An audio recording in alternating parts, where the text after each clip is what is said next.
सरकारी बैंक और private bank इन दोनों में बेटर कौन? किस पे जनता का भरोसा सबसे ज्यादा है? कौन सबसे ज्यादा रोजगार देता है? कौन सबसे ज्यादा प्रॉफिट कमाता है? किसके पैसे ज्यादा डूबते हैं? बैंक्स की इंटरनल वर्किंग कैसे होती है? हमारा तो है सेल, परचेज, बच गया प्रॉफिट। ये कैसे करते हैं?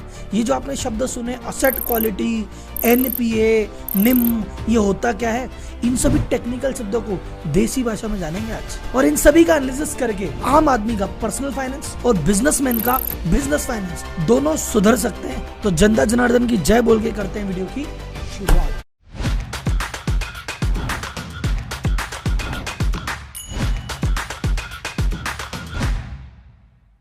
भारत में शुरुआत से ही प्राइवेट बैंक ऑपरेट करते थे, लेकिन 1969 में सरकार ने बैंकों को नेशनलाइज कर दिया, उनका राष्ट्रीयकरण कर दिया। तब से सरकारी बैंक या पीएसयू बैंक लाइमलाइट में आए। तो इनके सरकारी बैंक होने का मतलब बहुत सारे नियम कायदे हैं जो सरकार इनको अपने हिसाब से रन करती है। इनके जो टॉप मैनेजमेंट, टॉप एम्प्लॉय सरकार चुनती है, सरकार बैठाती है। और प्राइवेट बैंक की एंट्री हुई इंडिया में 90s के दशक में, लगभग इसके 30 साल बाद। लेकिन 30 साल बाद शुरुआत करने के बावजूद भी ये प्राइवेट बैंक कई मोर्चों पर सरकारी बैंक से आगे निकल गए। देखते हैं किन मोर्चों पे निकले और कैसे निकले, और आने वाले समय में प्राइवेट बैंक का भविष्य बढ़िया है या सरकारी बैंक का भविष्य बढ़िया है। अगर आप स्टॉक मार्केट में इन्वेस्ट करते हैं तो आप कौन से बैंक के शेयर ले रहे हैं, कौन से नहीं ले रहे हैं, इस डिस्कशन से आपको काफी हेल्प हो सकती है। बात करते हैं सबसे पहले नंबर ऑफ एम्प्लॉय की।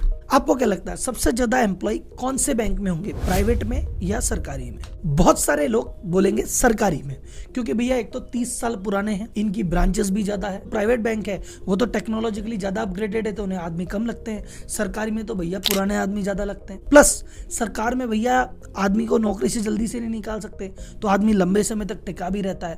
तो इन सभी कारणों से पीएसयू बैंक में ज्यादा आदमी होने चाहिए। अगर यही आपका गैस है तो ये आंसर सही होता पिछले साल तक, क्योंकि 53 साल के इतिहास में हमेशा प्राइवेट बैंक में कर्मचारी कम रहे हैं और सरकारी में ज्यादा रहे। लेकिन आज की डेट की बात करेंगे तो आज की डेट में प्राइवेट में आदमी ज्यादा हो चुके हैं, सरकारी में कम हो गए। बहुत ज्यादा डिफरेंस नहीं है। सरकारी बैंक में टोटल 7,70,000 एम्प्लॉय हैं और प्राइवेट बैंक में 7,90,000 है, और ये 20,000 का गैप पिछले साल ही बढ़ा है, और 53 साल के इतिहास में पहली बार ऐसा हुआ है। मार्च 13 से मार्च 22 की पिछले 9 सालों की तुलना की जाए तो इसमें सरकारी बैंक का जो ओवरऑल स्टाफ है वो 13% से कम हुआ है, और प्राइवेट बैंक का 240% यानी लगभग 2.5 गुना बढ़ गया है। मार्च 2013 में टोटल एम्प्लॉय में जहां 73% एम्प्लॉय सरकारी थे और 27% प्राइवेट थे, अब ये रेशियो बदल के प्राइवेट में 51 और सरकारी में 49 रह गए। ये तो थी एम्प्लॉय की बात। जब भी कहीं डिस्कशन में बैठो 4 आदमियों के बीच में, आपको पता होना चाहिए, क्योंकि पूरी दुनिया भी पीएसयू समझती है, पर गेम उलट गया है, और ये नॉलेज आपको पता पड़ी इस चैनल से। तो एक्सक्लूसिव खबरें आपको जाननी हो ना कि बाजार में क्या चल रहा है, ऐसी बात जो कहीं मिलती नहीं है, इस चैनल पर मिलेगी। तो भैया सब्सक्राइब कर लो। 4 जनों के बीच में बैठोगे, इंटेलिजेंट तो आप हो ही, पर साउंड भी तो करने चाहिए। अब बात करते हैं ऑपरेशनल एक्सीलेंस की। बैंक पैसा कैसे कमाता है? आप बोलोगे राहुल जी वो तो हमको पता बहुत आसानी से है। देखो जी, हम जो पैसे जमा कराते हैं वो पैसे पे हमको बैंक ब्याज देता है, उसी हमारे पैसे को आगे ब्याज पे लगा देता है। तो हमें तो ब्याज देता है कम और सामने वालों से ब्याज लेता है ज्यादा। बीच का डिफरेंस है, उस डिफरेंस में से खर्चे काट के प्रॉफिट कमा लेता है। यही जानता है हम आदमी।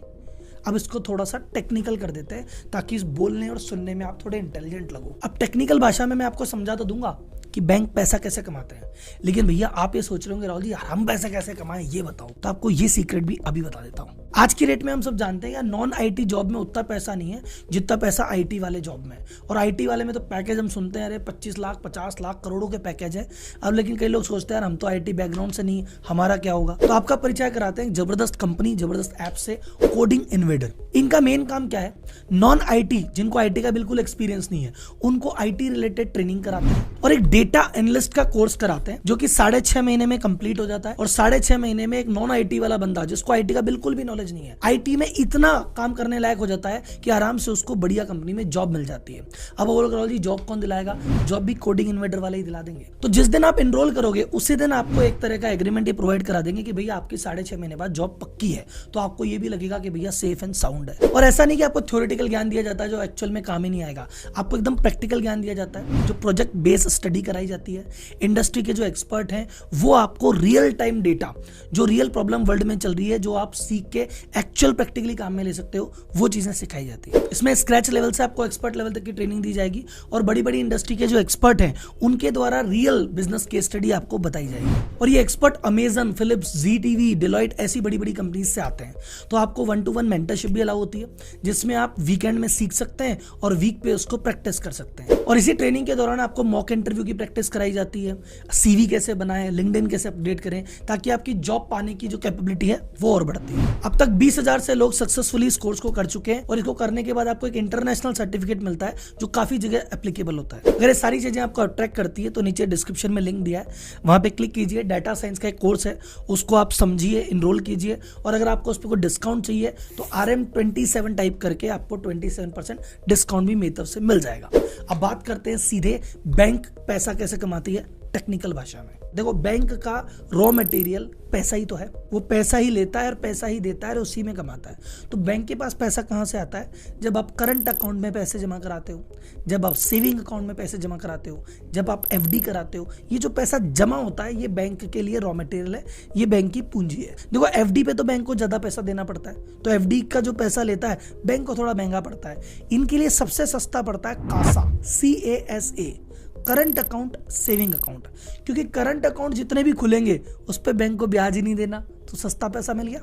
सेविंग अकाउंट जितने भी खुलेंगे उस पर ब्याज देना है, लेकिन 3-4% देना है, तो और सस्ता मिल गया। बैंक चाहे सरकारी हो चाहे प्राइवेट, जिसके पास है कासा उसी का चलेगा पासा। कासा पे, डिपॉजिट पे, लोन पे, असेट क्वालिटी पे जज करते हैं प्राइवेट ज्यादा बेटर है, सरकारी ज्यादा बेटर है। तो अगर मैं 2005 की बात करूं तो भैया सरकारी बैंक का जबरदस्त वाला दबदबा था। 85% ऑफ द डिपॉजिट सरकारी के पास थे। बैंक में 100 रुपए जमा है ना, 85 सरकारी बैंक पे और 15 प्राइवेट बैंक पे। सरकारी बैंक पे ज्यादा भरोसा था लोगों को। उस समय बैंक के खातों में 57 लाख करोड़ रुपए तो सेविंग अकाउंट में डिपॉजिट थे और 96 लाख करोड़ रुपए ये डिपॉजिट थे FD में। उस समय इतना ज्यादा फंड अवेलेबल था तो इसको लोन पे देके इतना पैसा कमा लेते थे कि इतनी ब्रांच और इतने ज्यादा एम्प्लॉय थे, उनको सर्व करके भी बैंक के प्रॉफिट कमा लेते थे। लेकिन धीरे धीरे हौले हौले भैया प्राइवेट बैंक बढ़ने लग गए। तो अगर मैं 2009-10 की बात करूं तो अगर किसी को FD करानी होती थी तो 97% लोग कहते थे हम तो सरकारी में जाएंगे, 3% लोग प्राइवेट में थे। 97 का आंकड़ा कम होकर सरकारी में रह गया 57,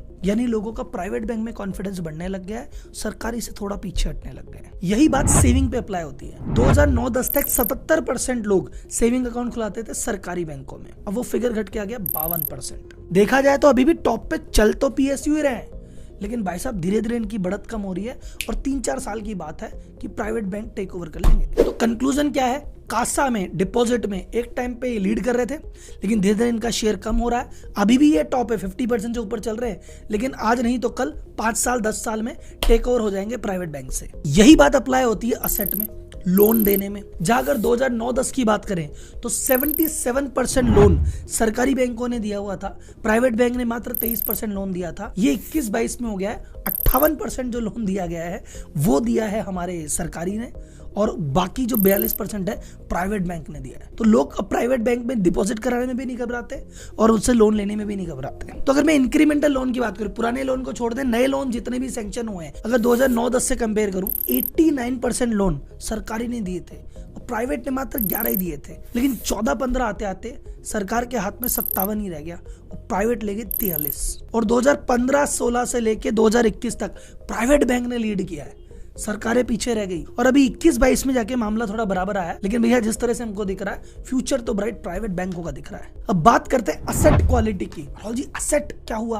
अभी बताया था ना आपको, जितना लोन दिया है वो बैंकों की असेट होती है, और क्वालिटी मतलब कितना उनमें से पैसा वापस आया। तो अगर मैंने 100 रुपए दिए और 100 वापस आ गए, मेरी असेट की क्वालिटी शानदार थी। और मैंने 100 दिए और उसमें से 90 आए, 10 नहीं आए, तो मतलब वो 10 की क्वालिटी ठीक नहीं थी। तो वो क्या थे? NPA, non performing asset. एक असेट है जो मेरी परफॉर्म कर रही है, एक असेट जो नहीं परफॉर्म कर रही है, यानी डूबत। तो मार्च 2018 में PSU में 14.6% बैड डेट थे, यानी 100 रुपए में से 14 रुपए 60 पैसे डूब जाया करते थे।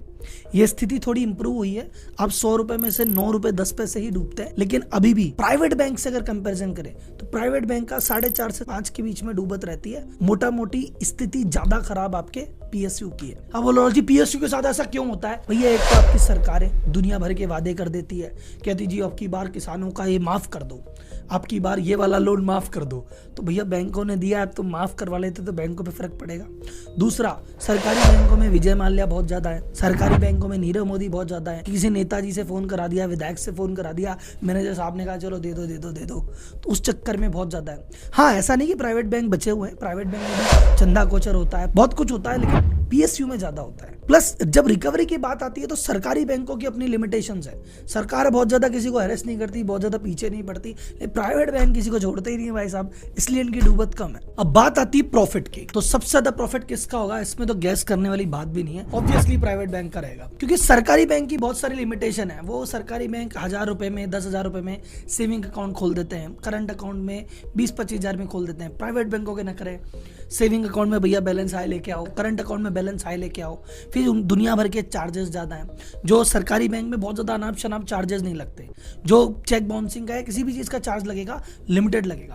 प्राइवेट बैंक कोई मौका नहीं छोड़ते, हर छोटी से छोटी बात का चार्ज है, और जहां गलती की वहां तो डबल ट्रिपल चार्ज है। तो उनके चार्जेस ज्यादा हैं, इनकम की रेट्स ज्यादा हैं, फिर इनके खर्चे लिमिटेड हैं क्योंकि टेक्नोलॉजी बहुत ज्यादा काम में ले रखी है। तो इन सभी कारणों से प्राइवेट बैंक का प्रॉफिट हमेशा ज्यादा रहेगा। मैं आपको एग्जांपल बताता हूं, 3 टॉप प्राइवेट बैंक का प्रॉफिट सुनिए। एचडीएफसी बैंक का प्रॉफिट 44,138 करोड़ रुपए। फिर आता है आईसीआईसी बैंक का प्रॉफिट 31,896 करोड़ रुपए। तीसरे पे आता है एक्सिस बैंक जिसका प्रॉफिट है 13,000 करोड़ रुपए। ये डेटा है पिछले साल का। सरकारी बैंक का प्रॉफिट सुनिए, सिर्फ एक एसबीआई है जो भाई साहब सीना ठोक के कह सकते हो कि आओ बढ़ो मुझसे। प्राइवेट बैंक से एक ही बैंक है जो लोहा ले सकता है, जिसका प्रॉफिट है 31,675 करोड़ रुपए। सेकंड नंबर पे आपको समझ में आ जाएगी पीएसयू में क्या चलता है। सेकंड नंबर पे बैंक ऑफ बड़ौदा, प्रॉफिट है 7,270 करोड़ रुपए। कहाँ 40,000, 30,000, 12,000, कहाँ 7,000। तीसरे नंबर पे यूनियन बैंक 5,232 करोड़ रुपए। अगर मैं टॉप 3 बैंक का प्रॉफिट जोड़ दूंगा प्राइवेट का, और इधर सरकारी 10-15 बैंक का प्रॉफिट भी जोड़ दूंगा ना, तो ये 3 बैंक इस पे हावी हो जाएंगे। प्रॉफिट के बाद एक चीज आती है मार्केट कैप, यानी मार्केट कैपिटलाइजेशन। जितनी भी प्राइवेट और सरकारी बैंक लिस्टेड हैं, इनके शेयर्स के बाजार में क्या भाव चल रहे हैं, और बाजार के हिसाब से टोटल मार्केट कैपिटलाइजेशन कितना है, उस लेवल पे भी अगर आप देखोगे तो प्राइवेट बैंक भैया बहुत ज्यादा बाजी मार के बैठे हैं। मैंने कहा एक ही बैंक जो टक्कर लेता है बराबर की, वो है एसबीआई। उसका मार्केट कैप है 5 लाख करोड़ रुपए। इकलौता बैंक है एसबीआई जो 1 लाख करोड़ के मार्केट कैप से ऊपर है। सेकंड पे आया बीओबी 94,000 करोड़ रुपए। तीसरे पे आया कैनरा 56,000 करोड़ रुपए। अब प्राइवेट पे आओ एक बार। प्राइवेट में भाई साहब हमारा एचडीएफसी बैंक 9,32,000 करोड़ रुपए। सेकंड आता है आईसीआईसी बैंक 6,38,000 करोड़ रुपए। ये दोनों बैंक पे मिल जाए, सारे पीएसयू बैंक मिला के इंक्लूडिंग एसबीआई, भारी पड़ेंगे। तीसरे पे आता है कोटक महिंद्रा, वो भी 3,70,000 करोड़ रुपए। फिर आता है एक्सिस, वो भी 2,72,000 करोड़ रुपए। मतलब 2.5 लाख करोड़ से ऊपर 4 बैंक है, और इधर 1 लाख करोड़ से ऊपर सिर्फ एसबीआई बैठा है। वैसे आपको मैं बता दूं, अभी पिछले जो इस क्वार्टर के रिजल्ट गए हैं मार्च में, उस क्वार्टर में सरकारी बैंकों ने परफॉर्मेंस दी है जबरदस्त। किसी का प्रॉफिट 1.5 हुआ है, किसी का डबल हुआ, किसी का तिगुना हुआ, पर सिर्फ एक क्वार्टर की बात है। ये तो साल पूरा होगा तब पता पड़ेगा कि असली फायदे में कौन रहा और कौन नहीं। पर अभी तक का जो हिस्टोरिक डेटा है वो प्राइवेट बैंक को प्रायोरिटी देता है। अब बात करते हैं फ्यूचर ऑफ पीएसयू बैंक। भैया पीएसयू बैंक का फ्यूचर है कि नहीं है, चक्कर क्या है? किसी भी बिजनेस को आगे बढ़ने के लिए पैसा चाहिए। बैंक भी बिजनेस है तो इसको भी पैसा चाहिए। तो पैसा कहां से हो? या तो आपका नेट प्रॉफिट आए, उससे आप आगे बढ़ो। पर इनका जितना नेट प्रॉफिट आता है, इधर इनके पैसे भी तो डूब जाते हैं। तो हर साल जैसे 9% है, जिन्होंने जितना एडवांस दिया, अगर 9% पैसा डूब गया तो कैपिटल तो कमी हुई। तो या तो प्रॉफिट बम्पर जनरेट करे उस 90 रुपए से, तब जाके इनका काम हो, या फिर इनका मार्केट कैप बहुत अच्छा हो तो इनका काम हो, या इनको सरकार एडिशनल पैसा दे तो काम हो। तीनों चीजों में अभी दिक्कत है। न तो मार्केट वैल्यूएशन बहुत ज्यादा बढ़ पा रहा है, न बहुत ज्यादा प्रॉफिट आ पा रहा है। इस क्वार्टर में तो बम्पर है, हो सकता है ट्रेंड कंटिन्यू करे। न सरकार भैया ध्यान दे रही ज्यादा। जैसे जैसे सरकारी बैंक नीचे जाते जा रहे हैं, वो पूरा फायदा कुछ प्राइवेट बैंक ही उठाते जा रहे हैं। तो मुझे तो फ्यूचर में प्राइवेट बैंक का, जैसे अगर फाइनेंशियल सर्विस की बात करूं तो टोटल निफ्टी 50 का 37% से फाइनेंशियल सर्विसेज है, और इसमें प्राइवेट का दबदबा ज्यादा है। तो मुझे पर्सनली मैं बुलिश हूं प्राइवेट बैंक को लेके। मैं ये नहीं कह रहा बैंक स्टॉक में जाना नहीं जाना, वो आपकी इच्छा है, पर अगर बैंक स्टॉक में आप एंटर करते हैं तो मुझे पीएसयू से ज़्यादा बेटर पर्सनली प्राइवेट लगता है। बाकी सिर्फ इस वीडियो के बेसिस पे कोई ओपिनियन मत बनाना, इस वीडियो को आधार लो और रिसर्च करो और दिमाग लगाओ, और अगर बैंकिंग सेक्टर में आपका कॉन्फिडेंस है तो उस हिसाब से आप अपना इन्वेस्टमेंट प्लान कर सकते हैं। और अगर आपका इन सेक्टर में इंटरेस्ट है तो मुझे कमेंट बॉक्स में बताइए, मैं बैंकिंग सेक्टर से रिलेटेड बहुत सारे वीडियो आगे भी लेके आऊँगा। तब तक के लिए धन्यवाद, जय। और हाँ, जाते जाते कोडिंग इन्वेंटर का डेटा साइंस कोर्स में एनरोल करना मत भूलना, और कोड याद रखना RM27।